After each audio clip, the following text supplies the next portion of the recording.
Olá, seja muito bem-vindo, seja muito bem-vinda ao Papo Legal, o podcast do Tribunal de Justiça do Amazonas. Eu sou Dora Paula, jornalista da equipe de comunicação social do Judiciário Amazonense.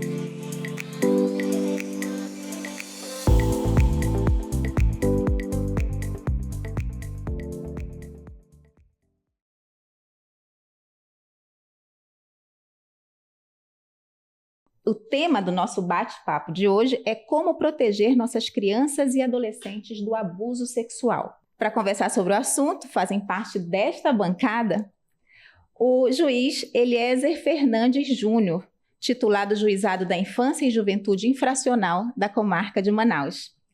Também a delegada Juliana Tuma, titular da Delegacia Especializada de Proteção à Criança e ao Adolescente. E a secretária de Estado de Justiça, Direitos Humanos e Cidadania, doutora Jussara Pedrosa. Sejam muito bem-vindos. Obrigada. Eu vou começar esse programa já com alguns dados assustadores. Só no ano passado, o Ministério de Direitos Humanos registrou 275 mil queixas de violência contra crianças. Grande parte dessas queixas relacionadas ao abuso sexual. Também, no ano passado, foi divulgado o estudo Cenário da Infância e Adolescência no Brasil, da ABRINC, que é uma entidade que atua pelos direitos da criança e do adolescente.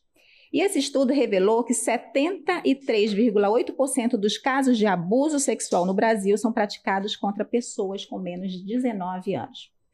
Ou seja, a cada 4 casos de abuso sexual no país, 3 são praticados contra crianças e adolescentes. Eu pergunto a vocês, como a gente percebe essa realidade aqui no estado do Amazonas? E diante dela, o que fazer? Como podemos proteger nossas crianças e adolescentes do abuso sexual? Doutor Eliezer, você pode começar? Primeiramente, através da conscientização e da prevenção. O Tribunal de Justiça e a COIGE, que é a Coordenadoria da Infância e da Juventude, estamos fazendo um trabalho dessa parte de conscientização e prevenção nas escolas, onde nós temos ido às escolas, fazendo debates também, procurando os pais, através de palestras de crianças e adolescentes. E isso aí tem melhorado muito acerca dessa conscientização. Nós temos também um trabalho feito em Manaus, que é um trabalho feito juntamente com a Rede de Proteção, onde participam também a doutora Juliana Tuma, assim como a secretária de Justiça, doutora Jussara Pedrosa. Que nós trabalhamos juntos num grupo, que é uma rede de proteção. Nós fazemos também semanalmente isso aí, operações na cidade de Manaus acerca de coibir essa situação de exploração sexual de crianças e adolescentes na cidade. O trabalho de combate à violência contra a criança e adolescente, Dora, primeiro, obrigado pela oportunidade, né? Feliz em estar aqui, da gente ter esse papo legal, para que a gente consiga levar uma palavra de sensibilização para a população em relação a esse tema que é tão relevante. E aí, como o doutor Eliezer disse, a gente não trabalha só na parte repressiva, a gente nem só preventiva, a Rede de Proteção trabalha integrada aqui do estado do Amazonas, nós temos muito orgulho em dizer isso, que nós nos despimos de vaidade para que, não, eu sou a delegada, ele é o juiz, a secretária, não, a gente vai junto. Inclusive, isso é muito emblemático nas operações que a gente faz de rua. Se você vir, todos os órgãos estão ali conosco. Mas quando você me fala ali no início da sua pergunta, como perceber isso na realidade amazonense? É a olho nu. A gente percebe isso aqui. A explosão de casos, né? Que a gente vê não só na delegacia, chegando ali no Juizado da Infância e da Juventude Infracional, porque há também os registros ali de adolescentes em conflito com a lei que cometem esse tipo de situação, esse tipo de ato infracional, que no caso é ato infracional, mas nós nos preocupamos sobremaneira com isso e temos fortalecido e intensificado as ações nesse sentido e fazendo que a gente consiga caminhar. A gente está tentando, estamos aí fortalecendo as ações. Oi, gente, obrigada pela oportunidade também. Primeira vez que eu venho participar aqui no tribunal. Muito prazer, viu, Dora? Quando você falou esses dados, uma coisa me chamou muito a atenção, porque esses são os dados que existem notificados, mas esse dado ele é ainda muito mais alarmante. Na verdade, pelo histórico estatístico mesmo, nós estávamos até fazendo um treinamento essa semana com a rede de proteção, E o dado que chegou para a gente é que a cada 100 casos, 7 que são notificados. Ou seja, tem 93 aí num bolo de 100 que a gente nem está sabendo. Esse dado ele é ainda muito maior. A Secretaria de Justiça, ela tem uma secretaria executiva voltada exclusivamente à proteção da criança e do adolescente. E como o doutor Eliese e a Juliana estavam falando aqui, nós trabalhamos na preventiva e na protetiva. Ano passado, nós fizemos mais de 10 mil atendimentos. Nós procuramos sempre atuar em rede de proteção, não só aqui na capital, mas também nos municípios. Por quê? Porque no Estado, pela Secretaria de Educação, basicamente o Estado ele é responsável pelo Fundamental 2, que é aquela criança a partir de 5ª, 6ª série. E esse número ele cresce ainda mais no Fundamental 1. São as crianças abaixo de 10, 11 anos. Esse número ele é ainda muito alarmante. E quando fala assim, como perceber isso, é muito interessante. Porque lá na secretaria, nós sempre priorizamos o atendimento com psicólogos e assistentes sociais. Então, é o nosso dia a dia. Teve o ano retrasado, nós fizemos palestras aqui no entorno da cidade. Eu creio que foram quase 5 mil estudantes que foram atendidos. E desses 5 mil, 50 casos a gente pegou. Porque a escola, ela é como se fosse a segunda casa da criança. Sim. Então, o que acontece dentro de casa, às vezes, ela se abre na escola com o professor. Então, a gente tenta não só palestrar para a criança, para ela saber o direito dela, porque a criança, às vezes, ela nem sabe que ela está sendo violada. Ela não tem nem a ideia do que está acontecendo com ela. Então, no momento que a secretaria vai lá, rede de proteção, nós temos um conselho da criança e do adolescente extremamente ativo, rede de proteção mesmo. Várias e várias vezes a gente liga para o doutor Eliese, liga para a Juliana, a gente se conversa muito. E o que acontece? A gente também tenta capacitar esses professores e esses pedagogos para também acolherem essas crianças. Isso é muito importante e a gente vê de fato a olho nu. A realidade do nosso estado ela é muito complicada. A Secretaria de Justiça, em alguns polos no interior, tem um serviço de apoio à mulher, ao idoso e à criança. Então, a gente também tenta fazer esse trabalho dentro desses municípios polos. Nós temos até uma previsão de inauguração de um SAMIC em Coari e em Barcelos esse ano ainda, para poder auxiliar essas crianças. Mas, assim, de fato, é muito a olho nu, muito a vivência. Eu me recordo agora falando que nós trabalhamos em rede de proteção e, de fato, a Juliana não está fazendo nenhuma estardalhaça em relação a isso. Mas a gente atua até de madrugada. Cansei de ir para a CIF, sexta-feira à noite. De madrugada. Que é a nossa central integrada de fiscalização, que tem vários órgãos do Estado, do município, Tribunal de Justiça, Conselho. E a gente já chegou aí de 11 da noite até 4 da manhã, tirando menores, inclusive, de motéis. A gente já fez esse trabalho. Temos um comissariado no próprio tribunal. E o tribunal colocou esse comissariado também no aeroporto internacional. Então, nós vamos atuar sempre. A nossa atuação nas CIFs, são as fiscalizações semanais, onde os funcionários do tribunal, que são os comissariados, os comissários que estão no comissariado, eles vão justamente participar de todas as fiscalizações e operações que acontecem na cidade de Manaus. E também, diariamente, nós temos plantão no aeroporto até de madrugada, porque nós temos problemas também no caso de tráfico de crianças, de tudo isso que acontece no aeroporto. E a cooptação também para o tráfico de entorpecentes, onde crianças são usadas e adolescentes, principalmente os adolescentes, a levarem drogas para outros estados. Fazendo uma contribuição na fala do doutor e da secretária, a gente vê muito a parte do que aparece às vezes, a central, o doutor compondo, a secretária, eu e tudo, mas tem muito do trabalho que não aparece, que é o pós. Sim. Muitas vezes fica com a Sejusc, o pós, o conselho tutelar, porque assim, eu faço meu procedimento ali na delegacia, o doutor julga depois, mas ali o pós daquela criança. Né? Aquele pós é muito sensível, que eles ficam depois e vê um acolhimento e depois vai visitar aquela família. Então, assim, o trabalho também dos direitos humanos nessa situação de vulnerabilidade das crianças é um trabalho que, às vezes, ele não aparece. Mas porque você me pergunta, e a criança, como é que tá? O outro se preocupa, né? Só pergunta se o autor foi preso, se o adolescente foi apreendido, mas e aquela criança, onde é que ela ficou? Que aí a secretaria que vem se preocupar, porque isso aí, Dora, também, isso aqui, sabe que isso aí é a ponta do iceberg. Resumindo o que você falou, esse número aí alarmante, eu acho que é o átomo da ponta do iceberg, porque há muita subnotificação ainda. Nós estamos caminhando, já avançamos, né? Tanto que é a explosão de denúncias.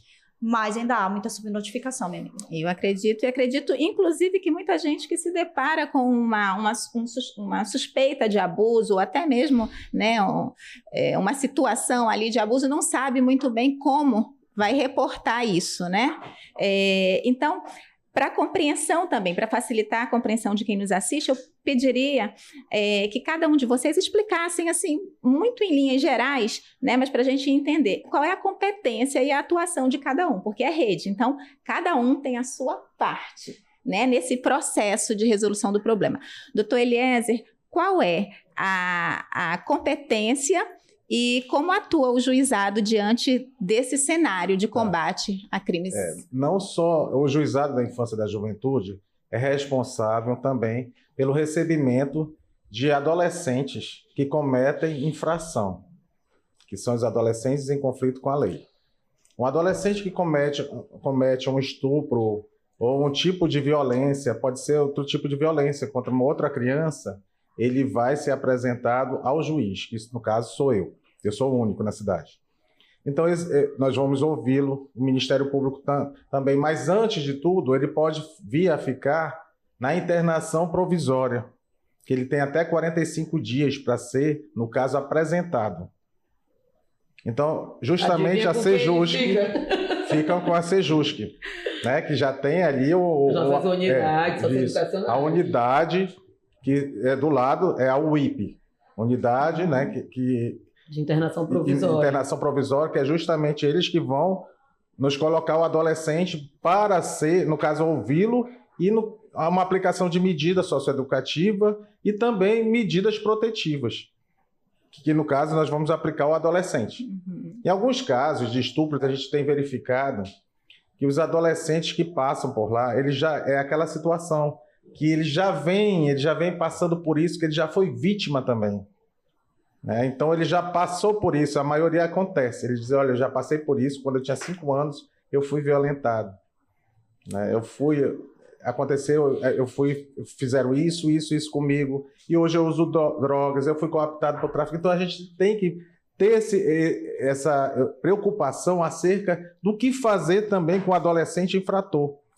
Porque nós estamos ali para ressocializar o adolescente, para recuperar o adolescente, enquanto não é um adulto que venha cometer crimes maiores, né? Porque aí você sabe que o adolescente está numa formação psicológica.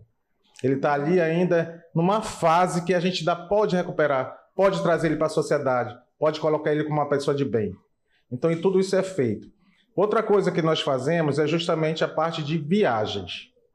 O controle de viagens é feito através do juizado da infância e da juventude infracional. Nós temos o comissariado que trabalha no aeroporto, e também lá na própria sede do juizado, que fica ali na Alvorada, nos franceses, nós fazemos também esse tipo de plantão. Então nós temos plantão de feriado, nos dias de carnaval, tudo isso acontece. E nós estamos ali para proteger também. Acerca das festas e tudo mais que acontecem na cidade, shows. Existe portaria de grandes eventos, que essa portaria é da minha lavra, né? E justamente nós temos aí o apoio dessa rede toda, que nós colocamos geralmente para ser cumprida através do CICC, que é o Comando de Controle da Polícia Militar. Né? E aí isso aí é cumprido, eles vão cumprir isso tudo acerca do BOI, de tudo isso, tem portarias para isso. Então a gente trabalha em conjunto, a gente trabalha um dando a mão ao outro. Quando ela precisa, eu tenho que estar ali também, porque nós somos parceiros. E essa é a ideia. Perfeito, doutor. Só uma questão, a Juliana, ela foi titular tanto da DEAI, que saudade. E hoje é da DEPCA, né? Que saudade. Então, assim, o que é legal é que ela tem as duas visões. Pois da por isso que ela está aqui. E da preventiva. Então, assim, melhor pessoa para essa porta de entrada e falar. Eu não minto, né, secretária, que a paixão que eu tenho pelo adolescente em conflito com a lei, porque a gente enxerga ali uma esperança, né, de ressocialização, sim. Enquanto a gente é rede, a gente tem que proteger o adolescente em conflito com a lei, também é um pouco difícil para a gente enxergar isso.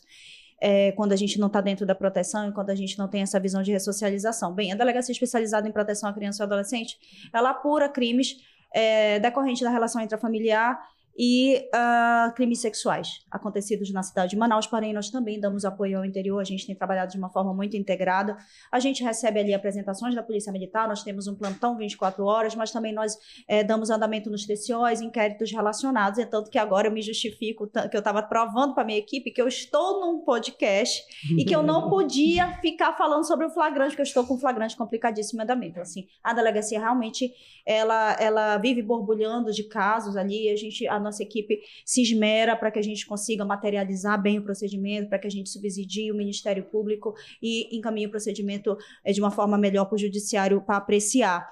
Então, a delegacia é função principal de polícia judiciária mesmo, mas a gente não se escusa da parte preventiva também, porque estamos dentro da rede. Perfeito. E doutora Jussara, como atua a secretaria nesse Nossa, eles cenário? falaram tantas coisas que, de fato, a Sejus que também é um leque de oportunidades, né? Fui parceira da Ju quando ela estava lá na DEAI, hoje ela está na DEPICA, hoje quem está lá na DEAI na titularidade é a doutora Joyce, que também foi titular da DEPICA, então assim, elas só trocaram de cadeira, mas eu continuo com a parceria com elas. Quando o doutor Eliezer fala da questão do estupro, principalmente dos menores que estão comigo, de fato esse relato é muito interessante, porque a gente começa a ver que essas crianças e esses adolescentes eles já são negligenciados, né? E isso independe de classe social, tá? Porque eu tenho meninos de classe alta, classe baixa, classe média, muito também do compromisso mesmo da família. E o que eu acho assim, muito importante e muito interessante reiterar é que a Secretaria de Justiça ela atua mesmo na questão da ressocialização. A gente quer que o adolescente ele tenha um futuro, tanto é que os nossos índices de reincidência eu acho que não chegam a 5%. Eu tenho adolescentes que já fazem faculdade de Direito, já educação física. Alguns, eu tive uma situação bem interessante até de falar, porque eu lembro, eu conheço os meninos pelo nome, eu gosto de ir na unidade, eu conheço pelo nome. E tinha um rapaz, porque ele já tinha cumprido a medida dele, ele já ia sair. E ele pediu para ficar até o final do ano, porque ele queria terminar o ensino médio dele. Ele queria terminar o estudo. Então lá o menino ele tem que estudar, ele tem que fazer um curso, ele vai ter que ser encaminhado. Para mim é inadmissível perder um adolescente.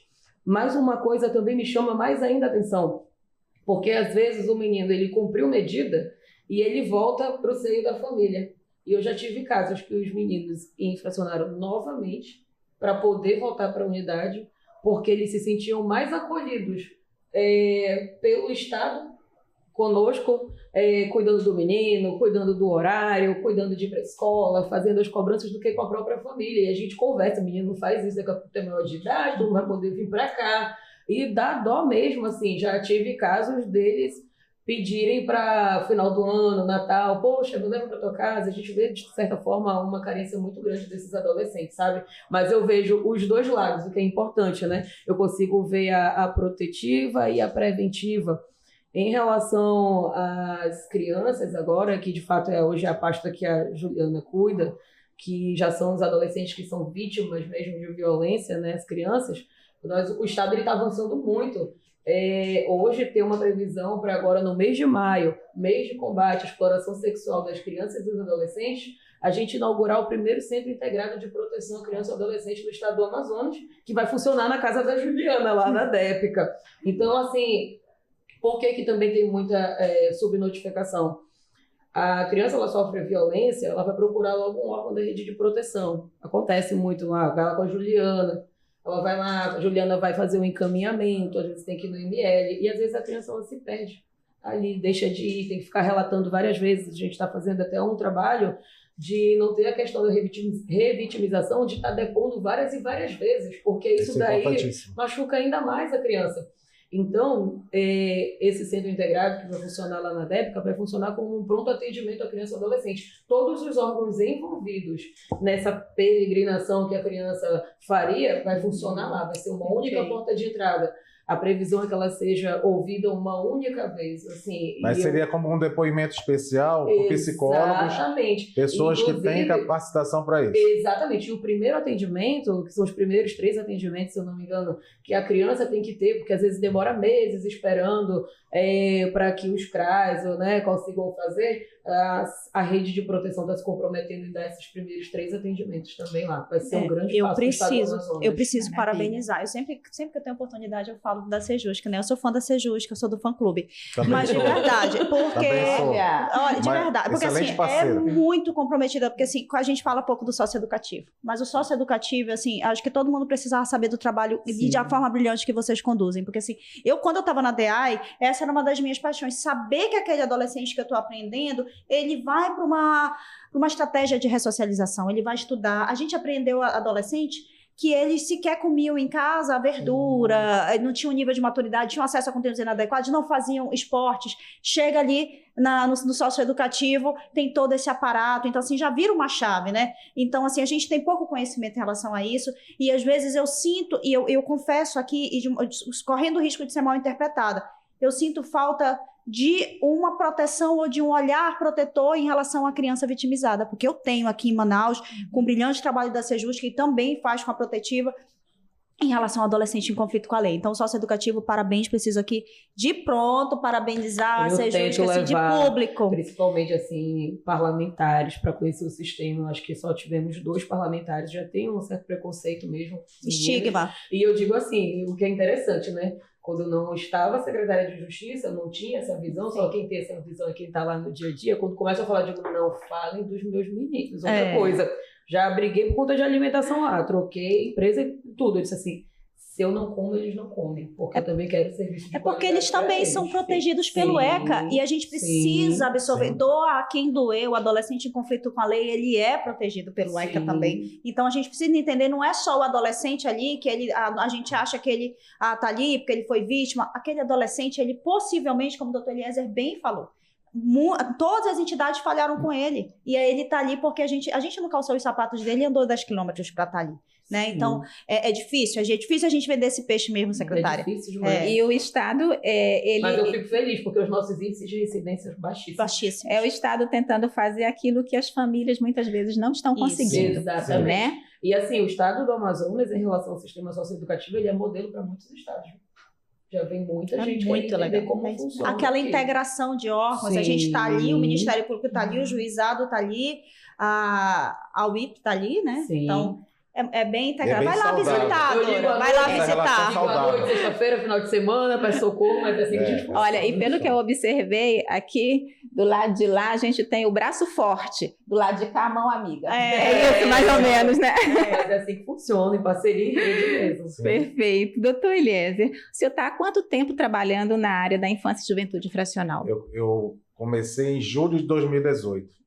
Tá? E o que o senhor percebe que mudou para melhor e também para pior, né, nesse contexto da proteção da criança e do adolescente? Pode falar em termos de Tribunal de Justiça também? Fique à Quando vontade. eu entrei lá, eu tinha mais ou menos 4.000 processos para serem julgados, na verdade, os procedimentos serem adotados e tramitarem, né? Hoje nós não temos quase acervo, nós estamos em primeiro lugar no estado do Amazonas. Parabéns. Hoje nós pegamos excelência no tribunal. Ano passado nós pegamos o selo diamante e nesse ano nós pegamos a excelência. Que orgulho. Como melhor. Parabéns. E eu pergunto também da doutora Juliana, com base na experiência de vocês, que não deve ser pouca, né? Qual o padrão que vocês percebem, se há um padrão que vocês percebem entre crianças que são abusadas? Olha, é bem difícil eu te dizer isso, porque o abuso, a violência contra a criança e adolescente, ela tá mais próxima do que a gente imagina. Às vezes ela tá aqui do lado e tu pensa que tu tá imune, e a gente não tá imune. Ela pode ser um sobrinho, ela pode ser um filho, e de qualquer pessoa. Até porque a vítima, ela pode ser filho do rico, filho do pobre, filho do médico, filho dos serviços gerais. A gente não tem esse perfil. Eu não consigo me sentir à vontade de te dizer um perfil, nem da vítima, nem do abusador. Então, o que eu vejo a olho nu é que ela não escolhe classe social, ela não escolhe cor de pele, a vitimização ou a autoria.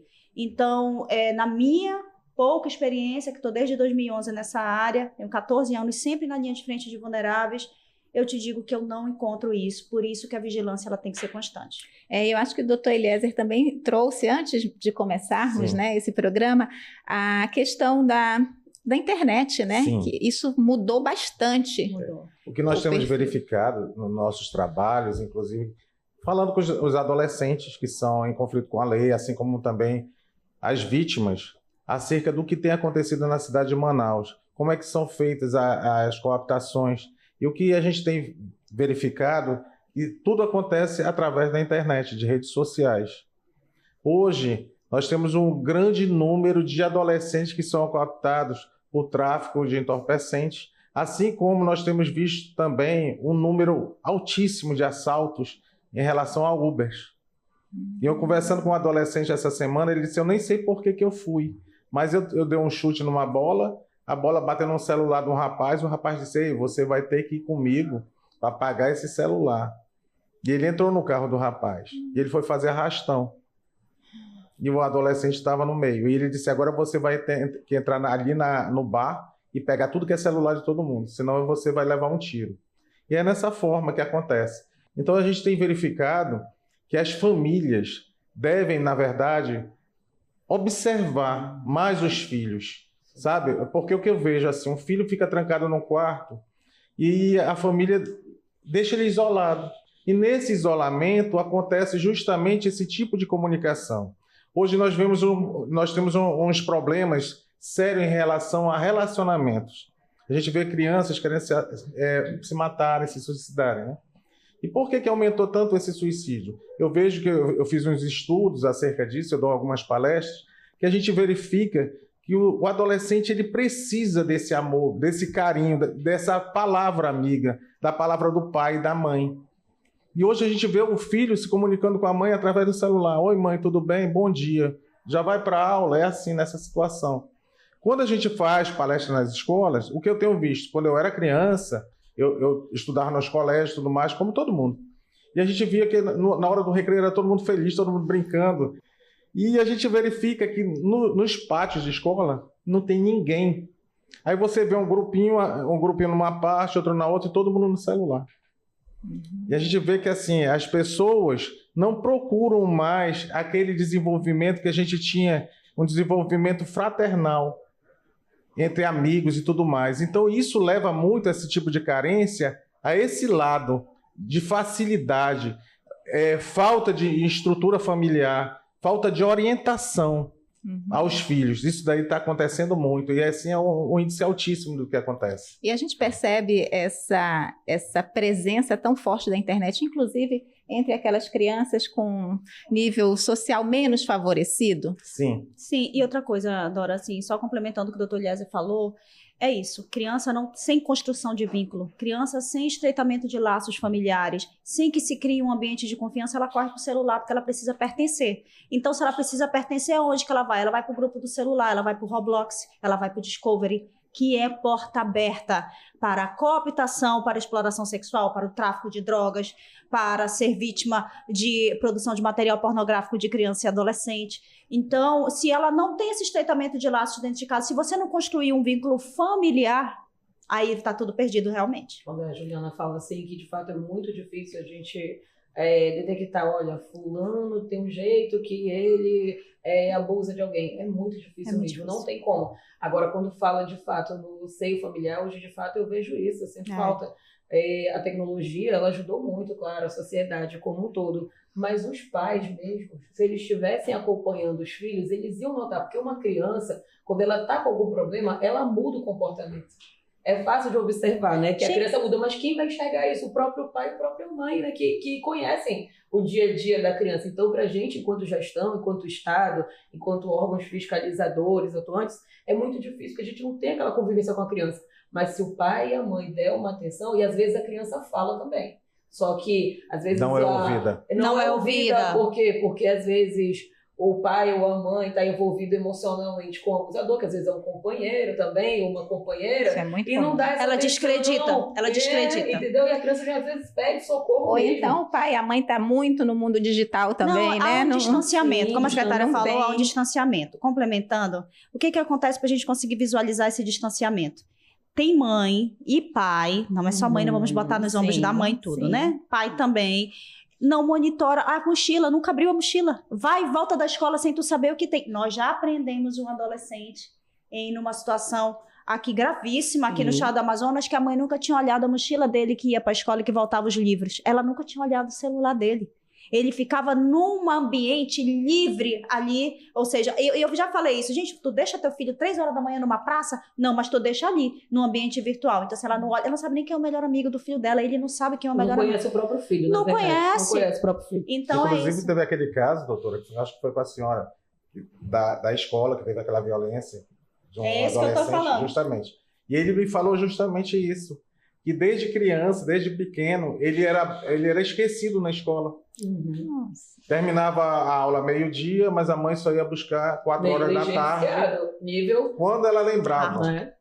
porque ela é influencer e ela estava preocupada muito com as mídias sociais, né, com o lado dela. E ele falou que ele era esquecido, as pessoas davam sanduíche, davam isso, e ele mudou de escola.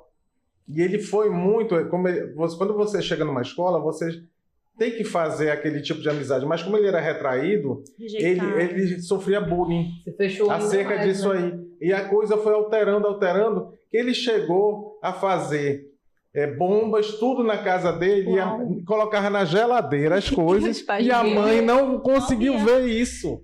E ele Agora, dizendo, eu fazia, e ela não via nada. O que é interessante, né? Para ver como independe de classe social. Classe média alta. Sim. Classe média alta. Então a gente vê que a raiz do crime, né, a raiz do abuso sexual começa nesse abandono familiar. E de valores, porque o que é que acontece? Para um adolescente hoje, um celular, um iPhone, é como se fosse uma coisa preciosa. E quando alguém que está cooptando um adolescente diz assim, olha, eu vou te dar um iPhone, tu assalta o carro para mim, tu faz isso, e eu vou te dar um iPhone, e ele vai.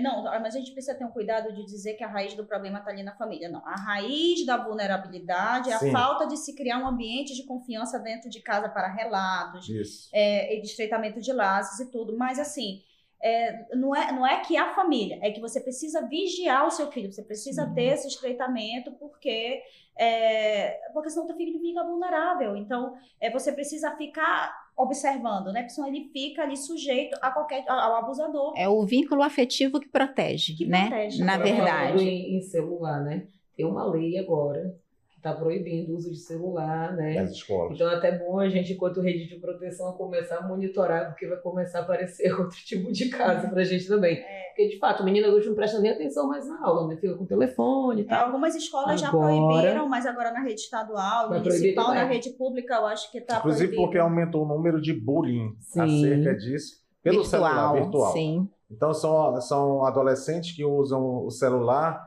para fazerem bullying.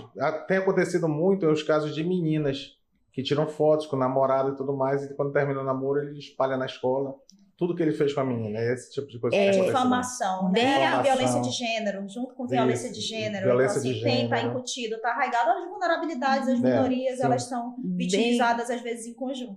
Bem a propósito, tem uma série, né, Adolescência, que está Tô doida pra passando assistir, não na paro de Netflix, falar, eu quero que trata- maratonar final de semana. que trata justamente, né, desse ambiente, do impacto desse ambiente virtual na vida, né, do adolescente, da família. Não posso dar spoiler aqui, mas depoimentos, inclusive, de pessoas famosas que assistiram já, né, a série e ficaram, assim, bem impactadas e começaram a conversar com os filhos, né, que já estão em fase de adolescência, menores, assim, até crianças. E tem pai que eu já vi, assim, depondo assim, nossa, eu não sabia nem o que significava esse termo e tal, meu filho já sofreu isso. Assisti. Tá todo mundo falando, E tô muito curiosa para assistir. E tem termos tipo incel.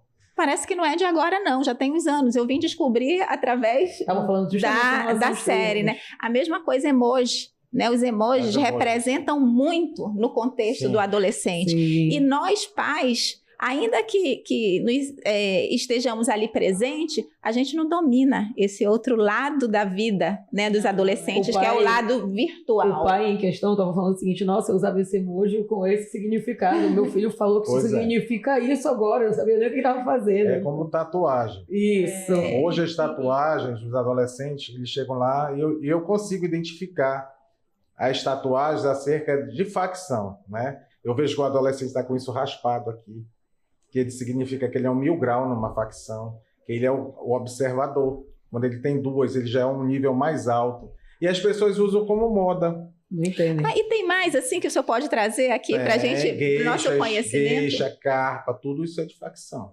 e vejo as pessoas colocando flor de lótus na mão, no braço e tudo mais. E a flor de lótus significa que você é um dos comandantes do crime. E as pessoas colocam aleatoriamente, sem pesquisar. E teve, inclusive, eu acho que em Fortaleza... Uma lágrima significa uma morte. Em Fortaleza mataram um rapaz porque estava com isso cortado. Não, e fez um gesto, né, com as mãos para tirar uma fotografia. Com a simbologia hoje, né? Não só com gesticulação, mas como ele fala, com a tatuagem, com a forma que você tira uma foto. Então, a gente tem que orientar os adolescentes em relação a como que os pelas pais... redes sociais, é aquilo que a senhora disse, a observação. Como é que observa alguém que está vulnerável? Através das redes sociais, as pessoas observam muito. E como os pais podem ter acesso a esse glossário do que... Mano, nem eu tenho todo esse acesso, Dora. É porque o doutor tem aqui, porque ele tá. Tem na internet, tem sim. Mas tem nem procurar eu tenho. pesquisar para poder interagir, para também não ficar... Então o senhor já falou de uma marca, de duas na sobrancelha... da lágrima significa uma morte. A tatuagem de lótus. Também, geisha, carpa. Isso significa alguma... Facção.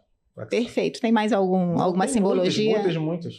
Né, que a gente sabe. Bora assistir o seriado. Então, papais... de baralho, coisas assim, carta de baralho, dinheiro... Tudo tem a ver. Olha, então isso é um grande alerta para nós, que somos pais ou mesmo responsáveis, né? Não diretamente pais, mas responsáveis por menores. O adolescente que faz tatuagem é uma lesão corporal, ele não é autorizado a fazer.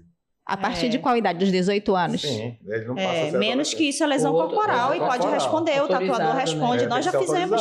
Então, quem fez o tatuador, ele pode estar a lesão corporal incorrendo num crime. Sim. Isso também é muito importante, né? A gente levar ao conhecimento, porque não é algo que a gente tenha domínio, né, dessa informação, até mesmo como pais, né? O que eu vejo, assim, acerca disso, né? Que os pais têm que orientar acerca disso.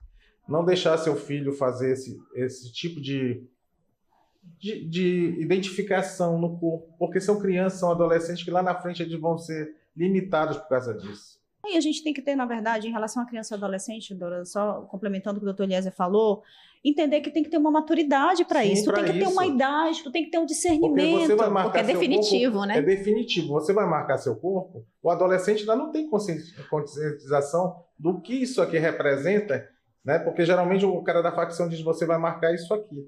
Porque o que eu perguntei ainda agora, doutor Eliezer, porque eu vejo a anuência dos pais em tatuagens lá com criança. Agora, mas vem cá, quem foi que fez essa tatuagem? Gente, não, papai deixou. E eu perguntava falta no início, eu perguntei, não sei se você lembra, falei... Quando é adulto, tudo bem. Aí cada um eu perguntei, doutor Eliezer, como o senhor era com as suas filhas? O senhor era permissivo ou enérgico? Né? Para eu tirar como parâmetro que a minha ainda tem 12, ele, não, eu era enérgico, eu proibia algumas coisas. Eu acho que um ser em condição de formação, você precisa impor algumas coisas, né? Impor com diálogo, com conversa sem abuso físico, mas você precisa direcionar. Esclarecendo. Então, como que você se autoriza um filho seu a marcar um corpo definitivamente se ele tem menos de 18 anos, se ele sequer se sustenta, como eu digo para minha filha? Pode até se arrepender. Não, porque tem esse arrependimento. A minha filha me pede algumas coisas, eu digo, quando tu te sustentar, tu fazes isso? Eu sou assim, eu digo, quando tu te sustentares, enquanto eu for a senhora aqui da tua vida, tu não vai fazer, e eu explico muitas vezes. A minha mãe, até hoje, eu não moro com ela, ela disse, eu sou tua mãe, não interessa se tu não mora. Não interessa, a mamãe fala também pra mim. A mamãe fala isso, um caso. Não interessa se você não mora mais comigo, você já é casado. Das proibições que eu faço acerca de crianças e adolescentes em shows. E no carnaval quem na madrugada. Quem tem que tirar os meninos pra não deixar entrar, adivinha? Mas quem proíbe sou eu. Por quê que a gente... Aí é o que a doutora falou. Porque criança é criança. Aí as pessoas chegam, eu tenho um nível alto, eu vou levar meu filho pro camarote. Do show, mas 3 horas da manhã não é lugar de criança. Agora, tá no camarote. Agora e quando eu libero um camarote de uma criança, eu estou liberando o trabalho infantil, a exploração sexual que está acontecendo lá fora. Porque eu liberei para esse aqui que tem dinheiro, mas os que não têm dinheiro estão sendo explorados lá fora. Exatamente. Esse ano, agora, recente do Carnaboi, fui fazer uma sonora na portaria, nossa, tinha um monte de criança, eles estavam todos arrumadinhos aí, choraram. Que hora da madrugada? Já 2 da manhã, eu disse assim, bebê, eu digo, como eu digo, tu sabe, né, que não é pra estar aqui, não é pra ir pra cá, essa criança não tem idade pra estar fora, me abraçaram, os bichinhos não tem nem noção. Não tem. Tirei do perigo. Inclusive. Não, e do perigo. Você veja, chega ali todo mundo bem, depois há o consumo de bebida alcoólica. O pai e a mãe vai se divertir, vai beber, quem vai tomar conta dessa criança? Tá faltando uma liderança, né? Acontecia anteriormente o seguinte, eles iam pro carnaval na madrugada, porque o carnaval daqui de Manaus é na madrugada. Então, as crianças que participam na ala infantil, elas vão participar com crachá e só vão desfilar e vão embora. Né? Isso aí que é o problema que está acontecendo na cidade de Manaus. Porque não fazem eventos para criança e adolescente. Verdade. Né? E quando fazem um show, querem levar... Ó, tem Guns N' Roses, aí começa meia-noite, vai até 5 da manhã. Aí eu quero levar meu filho de 10 anos porque eu gosto do Guns N' Roses. Não, você não vai levar. E o interessante, quando é final de semana que eu não estou escalada, que a gente tem uma escala na secretaria, né? Todo final de semana, um executivo ou secretário vai ter que estar lá comandando a equipe. Aí eu vou para uma festa, vamos dizer, né? Tô lá, não tem nada a ver, não estava nem trabalhando. Porque eu vejo um menino aí, eu digo, não, Ana, não tô com meu coletinho não, mas eu já vou lá tirar. Não sai mais da gente isso. O que esse menino tá fazendo aqui? A gente começa a entrar. Porque a gente falou há pouco que falta um pouco desse afeto, né? Nas famílias. E o afeto, ele tem a ver também com a liderança, né? Eu preciso amar o meu filho de tal maneira que eu tenha que ser dura o suficiente para que o Estado não precise ser duro com ele, né? No futuro. Então, eu preciso trazer para mim a responsabilidade e a liderança daquela pessoa, né? Não, e criança precisa de regras, criança precisa de rotina. Proteção. Quando a família não faz, aí entra o Estado. O Estado vai ter que fazer da pior forma, né? Muitas vezes segregando. Em relação ao sistema socioeducativo, a gente já saiu dessa bolha mesmo de só cuidar do adolescente. A gente já começa a trabalhar mesmo a família. Porque não adianta, senão o menino vai ficar indo e voltando. É um enxugar gelo, né? É pesado, mas a gente faz isso. Chama o pai, chama a mãe. Quando vê, é o pai e a mãe que já precisam de uma orientação, de um psicólogo. Você vai conhecer a família. Já tive situações de tentar encaminhar a família lá para Setemp, que é onde a gente tem o banco de currículos, porque a gente vê que a família está passando algum tipo de necessidade e tal. Para o menino, de todas as formas, não voltar, ter uma oportunidade. Mas a gente começa a fazer o resgate também familiar, mas é um trabalho de formiguinha, é um trabalho pesado, senão esse menino ele volta. Não, porque a secretária trabalha com aquela família que já teve a perda de um poder familiar, não judicial, mas o poder. Sim. E muitas vezes eu acho que chega lá para o doutor Eliezer também. Chegava quando eu estava na DA e, doutora, eu trouxe esse menino aqui, eu não aguento mais, para a senhora dar um jeito nele. Já pensou? Ou seja, tu transfere para o Estado uma obrigação que é tua de imposição, às vezes, de autoridade, porque precisa da figura de autoridade. Veja, quando eu falo figura de autoridade, não é com abuso, não é com nada, é com imposição de limites, de regras, de horários, de rotina. E isso o pai não conseguiu, a mãe não conseguiu fazer isso. E ela vai e joga pra gente ali, né? Joga pra ser justo. E nós tivemos isso, nós tivemos essa liderança dentro de casa. Na opinião de vocês, o que está acontecendo hoje? Às vezes a internet, doutor Eliezer falou muito esse isolamento. Internet tem muito disso culturalmente também. Alguns pais acham que a responsabilidade está na escola. Isso, é muito importante isso que a Jussara falou. Eu me lembro muito bem assim, dos meus professores, dos tutores que eu tive. Hoje eu não vejo isso também, dizer assim, não, o menino tem que ir na escola, tem que ser educado na escola. Não, a educação começa de casa. Essa transferência de responsabilidade do menino da pequeno para a escola já começa errado. Mas alguma coisa aconteceu, porque, por exemplo, na minha época era videogame, a minha mãe não me deixava passar tantas horas, e eu não tinha o risco. Eu também tinha videogame, mas não teve. Pois é, então o que está acontecendo que não se tem mais limite nas famílias hoje? A inversão de valores. Sim. Tu vê o que a gente é capaz de conseguir visualizar, Dora. Eu acho que eles também veem muito isso, e vê na DA e na Sejusc. Você tira a figura de autoridade, por exemplo, do professor. O menino chega uma situação de escola, comunicado da escola que o menino fez alguma coisa. Em vez de a mãe responsabilizar o filho, quem que ela responsabiliza? Ela inverte. Ela joga para a escola. Culpa é do professor. Nunca é a culpa. Peraí, por quê? Porque chega na minha casa um comunicado, eu não pergunto, não vou lá na escola brigar, eu digo, ei, minha irmã, o que você fez? Minha irmã é minha filha, tá? Eu me conheço. Vou dizer, vem cá, me diga uma coisa, o que foi que você fez? Né? Então, a gente tem uma inversão de valores hoje em dia, a gente desvirtuou muita coisa, a gente não entendeu que figura de autoridade paterna, e quando eu faço as palestras eu falo isso, eu digo, quem é a figura de autoridade na tua casa? É a minha mãe. Pois é, a figura de autoridade é a sua mãe. Então, a gente precisa colocar isso daí também, que isso se perdeu ao longo do tempo. Eu acho que em nome de uma privacidade, que adolescente, criança não tem que ter essa privacidade, né? Olha, na semana passada eu assisti uma entrevista de uma pessoa chamada Jack Reynolds. Ele não é brasileiro, né? Mas na década de 80, ele abusou de mais de 200 crianças. E ele estava cumprindo pena e aceitou fazer uma entrevista no sentido de orientar mesmo os pais, né? Talvez repensando em tudo que fez. Mas, de qualquer forma, o que ele destacou na entrevista é que ele sempre buscava as vítimas baseada na percepção que ele tinha daquela criança, se ela tinha interação social, se ela tinha relacionamentos sociais ou não. Então, quanto mais isolada, quanto mais quietinha ele percebia que era uma criança, mais fácil era dele se aproximar. E uma outra coisa que ele observava, né, tem a ver com o que conversávamos há pouco aqui, era se aquela criança que era quietinha, se ela tivesse um pai, uma mãe que pudesse trazer problemas para ele, ou seja, né, queria lutar pelaquela criança, que tem o afeto, que tem a liderança na vida daquela criança, ele não chegava perto, né? E outras coisas que ele também verificava estudava antes de chegar na criança, é se a família tinha algum nível de religiosidade ou espiritualidade, porque isso tem a ver com moral, né, da própria criança, ética, moral, e também a questão educacional, né, o nível educacional da família. Então, ele avaliava tudo isso antes de chegar na vítima.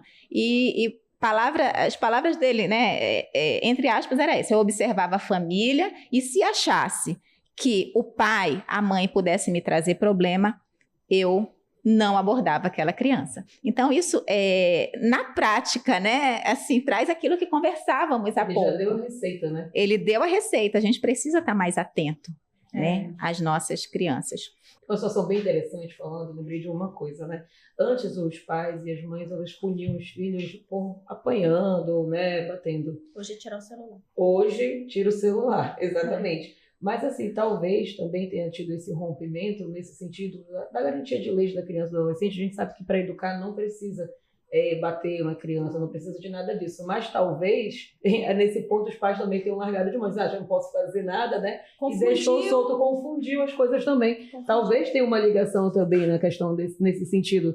Eu já vi relatos de crianças falarem assim: se encostar a mão em mim, eu vou no conselho tutelar, não sei o que, eu vou... E ameaça o próprio pai e a própria mãe, sabe? Muito interessante, interessante também lembrar disso. visão. Mas, eu acho que faltou assim, também um pouco desse direcionamento dos pais, porque eles também, vamos dizer que eles perderam o poder de bater na criança, mas não necessariamente é necessário bater para você educar. Eu sou da família do castigo. Nossa, mãe.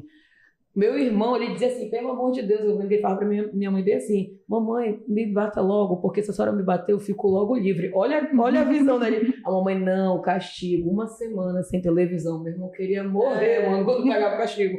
Mas foi a melhor forma que ela teve de educar a gente. Não precisou encostar a mão, não. A mamãe batia, mas ela não lembra. Coisas. A mamãe batia, mas ela não lembra. Batia antes, tá? A mamãe não precisa ser presa. Mas foi antes da lei da palmada, da ECA, né? Eu nasci em 80, o ECA foi em 92. Naquela época não tinha bullying. Não tinha. Não. Mamãe batia, mas ela esqueceu. Ela disse que não me bateu. Os pais diziam que iam bater se a criança apanhasse, né? Se você apanhar na escola, você vai levar uma surra quando chegar em casa. Eu ainda acredito muito na questão da figura mesmo de imposição e às vezes também. Tirar o castigo mesmo. Tira o celular, tira a televisão, tem um programa que não vai assistir. Nossa, o meu irmão dizia: mamãe, me bata que eu fico livre. Castigo. É por isso que nas palestras que a gente faz também, quando eu vou para adolescentes, eu falo muito dos direitos, né, das garantias, mas eu falo muito dos deveres. A gente tem que colocar para o adolescente a necessidade dele se comportar, respeitar as figuras de autoridade, seja na escola, seja em casa. Por quê? Porque a gente perdeu mesmo isso, secretária. Ele confundiu. E eu vejo muito isso. Minha mãe não pode falar nada porque eu não conselho tutelar. Eu digo: de onde tu tirou isso? Às vezes eu na escola, né? De onde foi que tu tirou isso? Te ensinaram errado. Então a gente vai desmistificando isso daí. O pai e a mãe não teve essa orientação para dizer: epa, eu continuo como na Papai e mamãe que nos assistem, aí continuem sendo firmes na educação, porque isso faz a diferença. Hoje eu vejo assim, um número muito alto de pessoas que são divorciadas, são separadas, e que fazem alienação em relação aos filhos, a alienação parental. Existe muito. Então, o que acontece? Nos casos de viagens internacionais ou nacionais, que a gente tem problemas lá, que tem que passar pelo juizado, todos, 100%, são em relação a pessoas separadas que têm problemas com ex, que usam os filhos para isso. Usa como instrumento de punição. Tu vais viajar? Sim, mas eu não deixo, não assino. Não porque deixa. tem que ter a assinatura do pai. Cria uma queda de braço e prejudica a sua criança. É uma violência. Né? É uma violência. Não quer dizer que necessariamente é um crime, a alienação parental. A gente vê muito pai querendo registrar lá, mas é um incidente que pode ser alegado numa situação de guarda.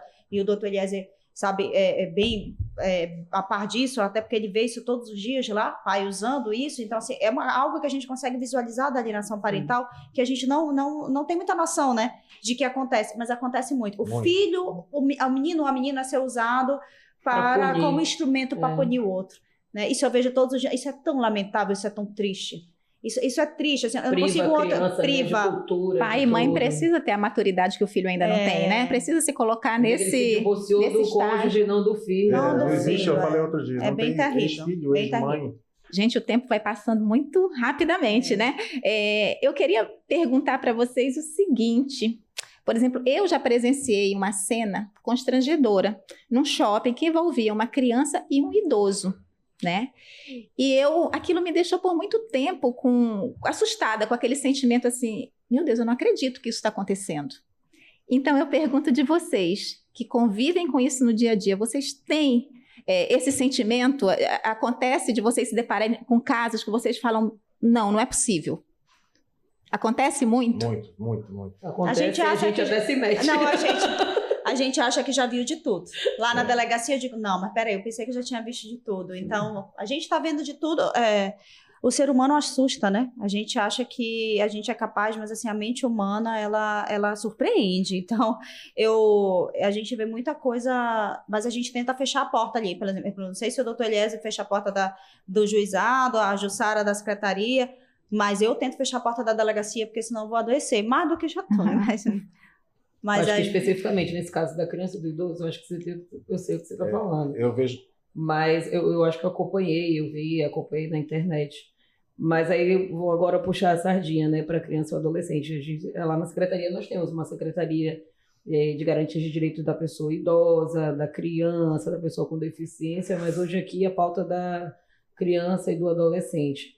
E uma das brincadeiras que a gente faz ali internamente na secretaria é porque todo mundo tenta puxar para a sua prioridade, né? Uma secretaria de direitos. Então, assim, não, mas a minha pauta é mais importante, a da mulher é mais importante, o do idoso é mais importante, mas o único que está na Constituição com prioridade absoluta é criança e adolescente. Aplausos. Né? Aplausos. Se eu não falar isso, o pessoal lá na secretaria me pega não, depois. É isso aí. Essa é mãezona. Prioridade da prioridade é a criança e o adolescente. Aí quando falou do idoso, da criança, eu lembrei a prioridade absoluta de quem é o vulnerável ali. Não, nesse caso, gente, eu estava num shopping, levei meu filho que tinha 4 anos para uma livraria, um espaço infantil que havia lá, e muitos pais deixavam os filhos assistindo a programação e iam para outras lojas. E eu e meu marido, a gente sempre fez questão de estar juntos. E nesse dia, a gente percebeu que uma senhora próxima, assim, dentro desse espaço de crianças, né, ela gritou como se estivesse passando mal.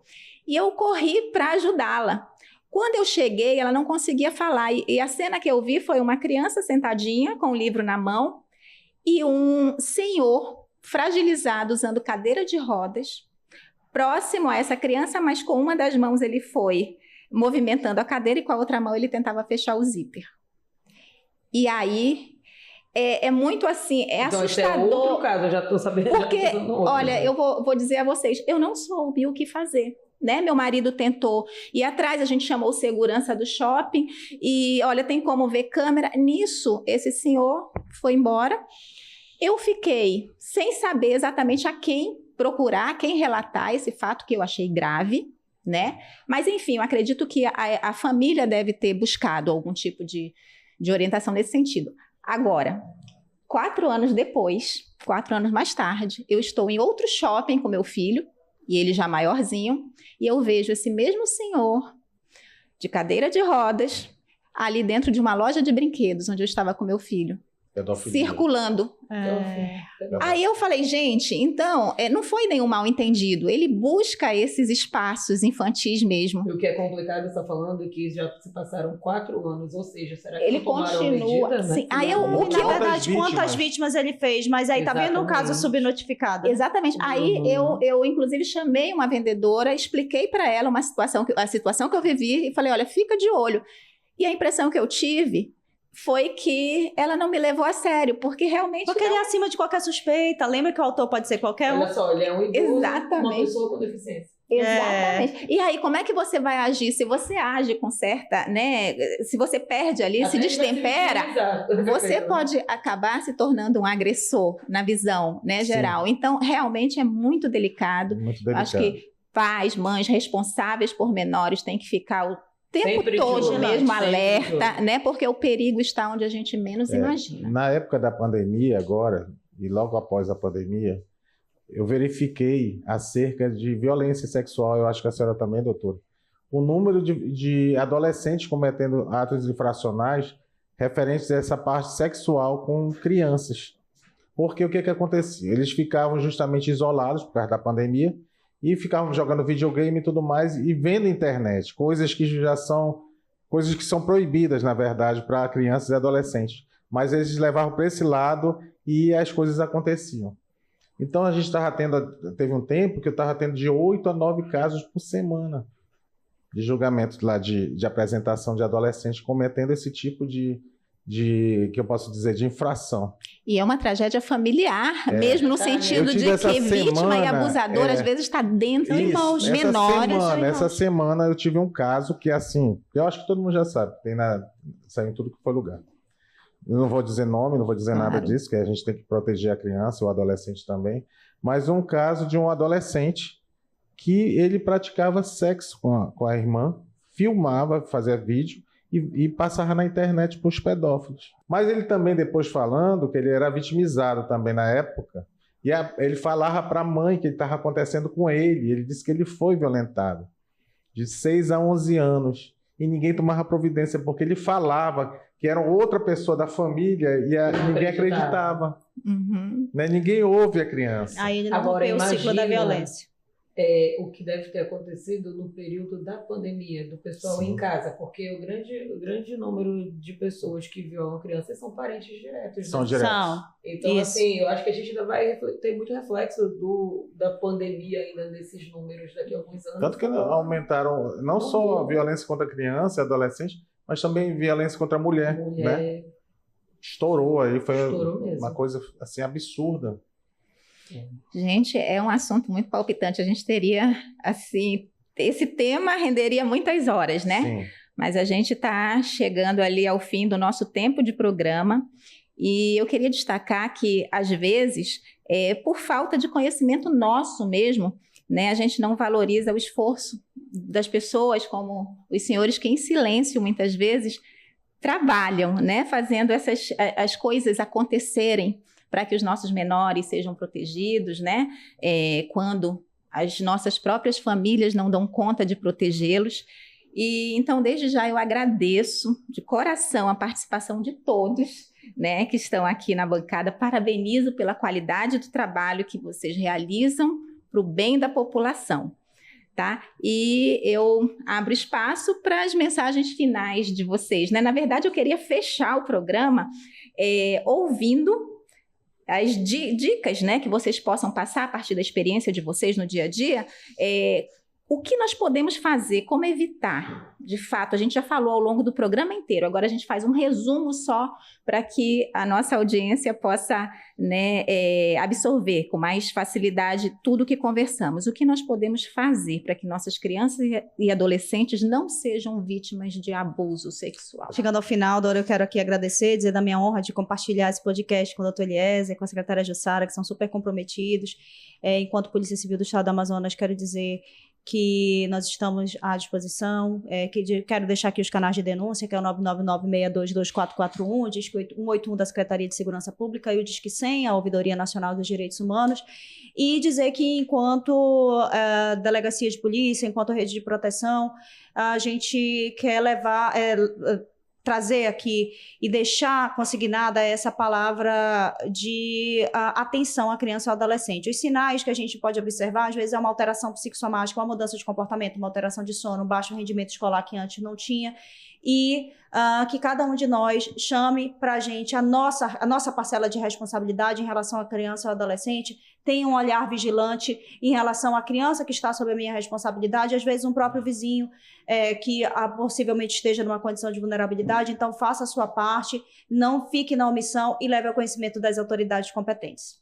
Perfeito. Doutor Eliezer, o senhor quer falar Eu gostaria de alguma coisa? agradecer aqui a participação Eu me coloco à disposição não só da rede, como ao Tribunal de Justiça, que eu trabalho também juntamente com a COIJ, que é a Coordenadora da Infância e da Juventude, que tem a desembargadora Joana também.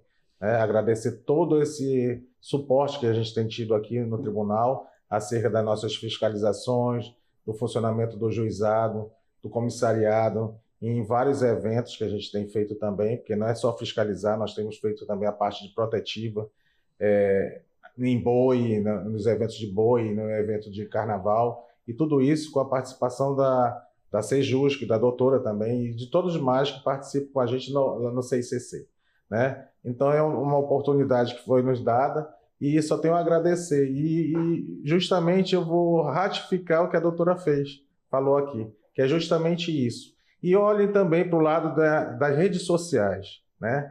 Verifiquem mesmo o que está acontecendo com seu filho acerca dos perfis que ele acessa e tudo mais que vocês podem fazer acerca de um telefone.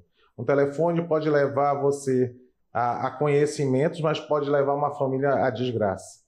Eu vi já muitas famílias serem destruídas acerca de comportamentos que são conseguidos através de internet, de pessoas que tentam mudar o tipo de comportamento, de ação vindo da internet. Pessoas que tentam imitar coisas que acontecem, né? Por exemplo, assaltaram lá, mataram alguém na escola, alguém vai querer fazer aqui no Brasil.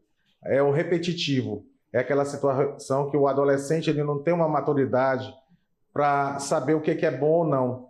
Então, ele é influenciável. O adolescente é muito influenciável. Então, por mais que você tenha todo aquele aparato, toda aquela fiscalização, toda aquela orientação, mas as coisas que vêm de fora também influenciam um adolescente e uma criança. Então, verifique muito isso aí. O que o seu filho está fazendo, verifique para onde ele vai, com quem ele vai. Isso é muito importante. Perfeito, doutora Jussara. Eu também gostaria de agradecer a oportunidade, Dora, foi maravilhoso. Passou tão rápido, né, que a gente falou bastante, mas é de fato um assunto muito polêmico, mas também de muita peculiaridade e oportunidade. Queria agradecer a doutora Eliese, a Juliana, nossos amigos aqui de rede de proteção. Tem mais órgãos envolvidos, é bom deixar claro, né? Essa aqui é só uma pequena fatia. E eu também gostaria de reiterar, nesse mesmo sentido, dos pais, dos responsáveis, dos tutores, observarem bastante o comportamento das crianças, as notas, e caso tenha necessidade, o Estado, o Tribunal de Justiça, a Polícia Civil, a Secretaria de Justiça, toda a rede de proteção estará presente para assegurar o direito dessas crianças. Então, Disque 100, Disque 181. Então, já quero aproveitar, convidar vocês também. Esse ano nós vamos fazer o Faça Bonito, todo ano nós fazemos. Vou aproveitar para oportunamente te passar para divulgar quando vai ser. Eu tenho certeza que esse ano também vai ser o ano de um grande passo, porque o estado do Amazonas vai ter o Centro Integrado da Criança e do Adolescente. Eu fico orgulhosa quando nós falamos em ter pela primeira vez no estado do Amazonas o Centro Integrado de Proteção à Criança e ao Adolescente. Fico orgulhosa pelo equipamento. Mas no mundo ideal, é triste porque no mundo ideal a gente não precisaria ter esse tipo de equipamento, então eu espero que no futuro tenha uma queda grande nesses indicadores de violações de direitos das crianças e dos adolescentes e que futuramente, no futuro bem próximo, isso seja só um dado estatístico de livros de história. Amém. É isso. Perfeito, muito obrigada a todos. O Papo Legal de hoje fica por aqui. Eu espero que tenha valido a pena cada minuto que passamos juntos. Até o próximo. Um abraço. Tchau, tchau.